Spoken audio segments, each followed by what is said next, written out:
بسم اللہ الرحمن الرحیم۔ آل عمران نام۔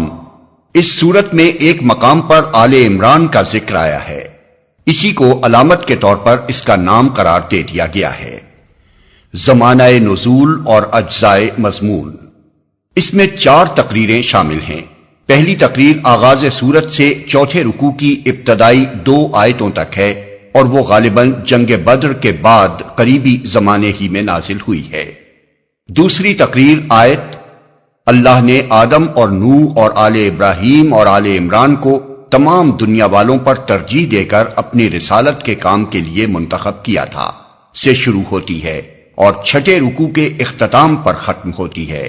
یہ 9 ہجری میں وفد نجران کی آمد کے موقع پر نازل ہوئی۔ تیسری تقریر 7ویں رکوع کے آغاز سے لے کر 12ویں رکوع کے اختتام تک چلتی ہے، اور اس کا زمانہ پہلی تقریر سے متصل ہی معلوم ہوتا ہے۔ چوتھی تقریر 13ویں رکوع سے ختم سورت تک جنگ احد کے بعد نازل ہوئی ہے۔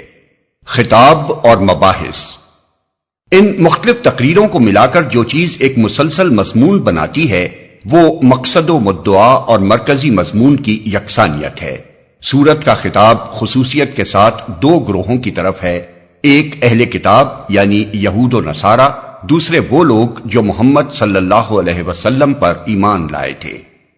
پہلے گروہ کو اسی طرز پر مزید تبلیغ کی گئی ہے جس کا سلسلہ سورہ بقرہ میں شروع کیا گیا تھا۔ ان کی اعتقادی گمراہیوں اور اخلاقی خرابیوں پر تنبیہ کرتے ہوئے انہیں بتایا گیا ہے کہ یہ رسول اور یہ قرآن اسی دین کی طرف بلا رہا ہے جس کی دعوت شروع سے تمام انبیاء دیتے چلے آئے ہیں، اور جو فطرت اللہ کے مطابق ایک ہی دین حق ہے۔ اس دین کے سیدھے رستے سے ہٹ کر جو راہیں تم نے اختیار کی ہیں وہ خود ان کتابوں کی روح سے بھی صحیح نہیں ہیں جن کو تم کتب آسمانی تسلیم کرتے ہو، لہذا اس صداقت کو قبول کرو جس کے صداقت ہونے سے تم خود بھی انکار نہیں کر سکتے۔ دوسرے گروہ کو جو اب بہترین امت ہونے کی حیثیت سے حق کا علمبردار اور دنیا کی اصلاح کا ذمہ دار بنایا جا چکا ہے، اسی سلسلے میں مزید ہدایات دی گئی ہیں جو سورہ بقرہ میں شروع ہوا تھا۔ انہیں پچھلی امتوں کے مذہبی و اخلاقی زوال کا عبرتناک نقشہ دکھا کر متنبع کیا گیا ہے کہ ان کے نقش قدم پر چلنے سے بچیں، کس طرح کام کریں اور ان اہل کتاب اور منافق مسلمانوں کے ساتھ کیا معاملہ کریں جو خدا کے راستے میں طرح طرح سے رکاوٹیں ڈال رہے تھے۔ انہیں اپنی ان کمزوریوں کی اصلاح پر بھی متوجہ کیا گیا ہے جن کا ظہور جنگ احد کے سلسلے میں ہوا تھا۔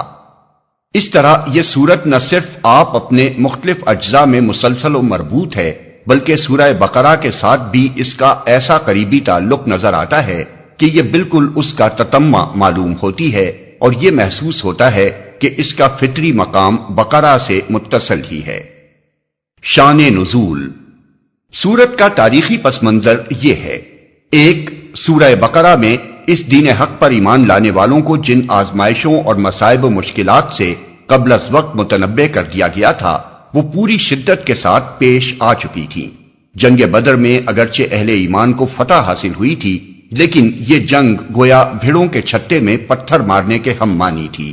اس اولین مسلح مقابلے نے عرب کی ان سب طاقتوں کو چونکا دیا تھا جو اس نئی تحریک سے عداوت رکھتی تھیں۔ ہر طرف طوفان کے آثار نمایاں ہو رہے تھے، مسلمانوں پر ایک دائمی خوف اور بے اطمینانی کی حالت طاری تھی، اور ایسا محسوس ہوتا تھا کہ مدینے کی یہ چھوٹی سی بستی جس نے گرد و پیش کی ساری دنیا سے لڑائی مول لے لی ہے صفحہ ہستی سے مٹا ڈالی جائے گی۔ ان حالات کا مدینے کی معاشی حالت پر بھی نہایت برا اثر پڑ رہا تھا۔ اول تو ایک چھوٹے سے قصبے میں جس کی آبادی چند 100 گھروں سے زیادہ نہ تھی، یکا یک مہاجرین کی ایک بڑی تعداد کے آ جانے ہی سے معاشی توازن بگڑ چکا تھا۔ اس پر مزید مصیبت اس حالت جنگ کی وجہ سے نازل ہو گئی۔ 2، ہجرت کے بعد نبی صلی اللہ علیہ وسلم نے اطراف مدینہ کے یہودی قبائل کے ساتھ جو معاہدے کیے تھے ان لوگوں نے ان معاہدات کا ذرہ برابر پاس نہ کیا۔ جنگ بدر کے موقع پر ان اہل کتاب کی ہمدردیاں توحید و نبوت اور کتاب و آخرت کے ماننے والے مسلمانوں کی بجائے بت پوجنے والے مشرکین کے ساتھ تھیں۔ بدر کے بعد یہ لوگ کھلم کھلا قریش اور دوسرے قبائل عرب کو مسلمانوں کے خلاف جوش دلا دلا کر بدلہ لینے پر اکسانے لگے۔ خصوصاً بنی نذیر کے سردار کعب بن اشرف نے تو اس سلسلے میں اپنی مخالفانہ کوششوں کو اندھی عداوت بلکہ کمینہ پن کی حد تک پہنچا دیا۔ اہل مدینہ کے ساتھ ان یہودیوں کی ہمسائیگی اور دوستی کے جو تعلقات صدیوں سے چلے آ رہے تھے، ان کا پاس و لحاظ بھی انہوں نے اٹھا دیا۔ آخر کار جب ان کی شرارتیں اور عہد شکنیاں حد برداشت سے گزر گئیں تو نبی صلی اللہ علیہ وسلم نے بدر کے چند مہینے بعد بنی قینقاع پر، جو ان یہودی قبیلوں میں سب سے زیادہ شریر لوگ تھے، حملہ کر دیا اور انہیں اطراف مدینہ سے نکال باہر کیا۔ لیکن اس سے دوسرے یہودی قبائل کی آتش عناد اور زیادہ بھڑک اٹھی۔ انہوں نے مدینے کے منافق مسلمانوں اور حجاز کے مشرک قبیلوں کے ساتھ ساز باز کر کے اسلام اور مسلمانوں کے لیے ہر طرف خطرات ہی خطرات پیدا کر دیے، حتیٰ کہ خود نبی صلی اللہ علیہ وسلم کی جان کے متعلق ہر وقت یہ اندیشہ رہنے لگا کہ نامعلوم کب آپ پر قاتلانہ حملہ ہو جائے۔ صحابہ کرام اس زمانے میں بالعموم ہتھیار بند سوتے تھے، شب خون کے ڈر سے راتوں کو پہرے دیے جاتے تھے۔ نبی صلی اللہ علیہ وسلم اگر تھوڑی دیر کے لیے بھی کہیں نگاہوں سے اوجھل ہو جاتے تو صحابہ کرام گھبرا کر آپ کو ڈھونڈنے کے لیے نکل کھڑے ہوتے تھے۔ 3. بدر کی شکست کے بعد قریش کے دلوں میں آپ ہی انتقام کی آگ بھڑک رہی تھی کہ اس پر مزید تیل یہودیوں نے چھڑکا۔